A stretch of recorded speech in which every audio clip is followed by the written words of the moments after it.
کیا فرشتے اللہ کی بیٹیاں ہیں اور جنات اللہ کے شریک بن سکتے ہیں؟ ان باتوں کو جاننے کے لیے آئیے ہم مطالعہ کرتے ہیں سورہ انعام کی آیت نمبر 100 کا۔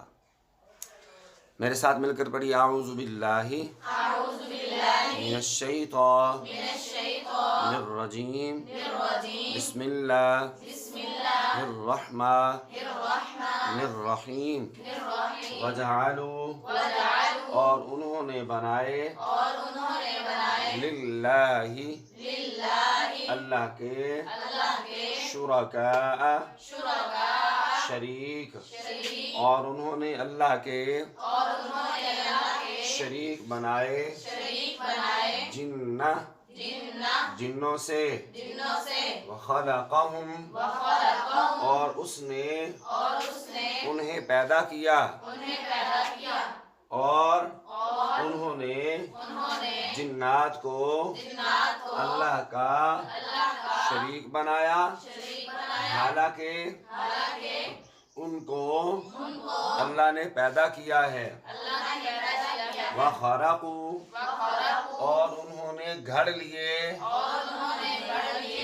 لہو اس کے واسطے اور انہوں نے اس کے لیے بنا لیے بنینا و بنات بیٹے اور بیٹیاں اور انہوں نے اللہ کے بیٹے اور بیٹیاں بنا لی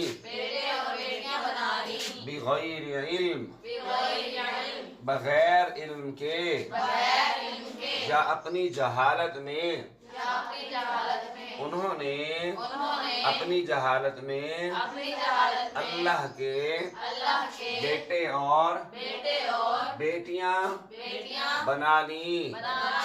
جواب دیا اللہ نے سبحانہ وہ پاک ہے کس سے؟ وہ ان تمام عیبوں سے پاک ہے۔ وتعالی اور بلند ہے عما یصفون اس سے جو یہ صفتیں کرتے ہیں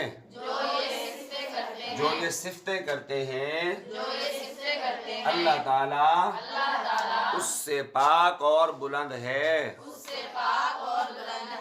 یہ تھی سورہ انعام کی آیت نمبر 100 یعنی 100 نمبر آیت تھی، جس میں اللہ رب العالمین نے مشرکین مکہ کا بھی رد فرمایا اور یہود و نصارہ کا بھی رد فرمایا۔ اب کیسے رد فرمایا؟ توجہ ہے آپ کی؟ مشرکین ان کا نظریہ اور سوچ کیا تھی اللہ کے بارے میں، اور یہودی ان کی سوچ اور نظریہ کیا تھا، عیسائی ان کی سوچ اور نظریہ کیا تھا۔ تو سمجھتے ہیں مشرکین مکہ کی سوچ اور نظریہ یہ تھا کہ وہ سمجھتے تھے، وہ کہتے تھے، یہ مانتے تھے، ان کا عقیدہ بھی تھا یہ کہ اللہ تعالیٰ کی جو اولاد ہے وہ فرشتے ہیں، فرشتے اللہ کی بیٹیاں ہیں۔ وہ کیا کہا کرتے تھے؟ فرشتے اللہ کی بیٹیاں ہیں، اور جنات کو وہ خدا مانتے تھے۔ سمجھ آ رہی ہے؟ مشرکین مکہ کا عقیدہ کیا تھا کہ وہ فرشتوں کو اللہ کی بیٹیاں قرار دیتے تھے۔ اللہ فرماتے ہیں سبحانہ اللہ اس سے پاک ہے۔ یہودی حضرت عزیر علیہ السلام کو خدا مانتے تھے، خدا کا بیٹا مانتے تھے، ٹھیک ہے، اللہ کا بیٹا مانتے تھے۔ کون؟ یہودی۔ کس کو؟ حضرت عزیر علیہ السلام کو۔ اللہ تبارک و تعالیٰ نے انہیں بھی جواب دیا سبحانہ اللہ تعالیٰ اس سے پاک ہے کہ اس کا کوئی بیٹا ہو، ٹھیک ہے۔ عیسائی جو ہیں وہ حضرت عیسیٰ علیہ السلام کو اللہ کا بیٹا مانتے تھے، ٹھیک ہے۔ یہ کہتے تھے کہ دیکھیے اللہ کے بیٹے ہیں۔ عیسائی عقیدہ کیا ہے عیسائیوں کا؟ کہ حضرت عیسیٰ علیہ السلام اللہ کے بیٹے، کیونکہ بغیر باپ کے پیدا ہوئے ہیں، اس لیے ان کا عقیدہ یہی تھا۔ تو ان کو بھی اللہ نے یہی جواب دیا سبحانہ اللہ اس سے پاک ہے۔ تینوں شریک مشرکین مکہ، یہودی اور عیسائی، ان سب کو اللہ رب العالمین نے جواب دیا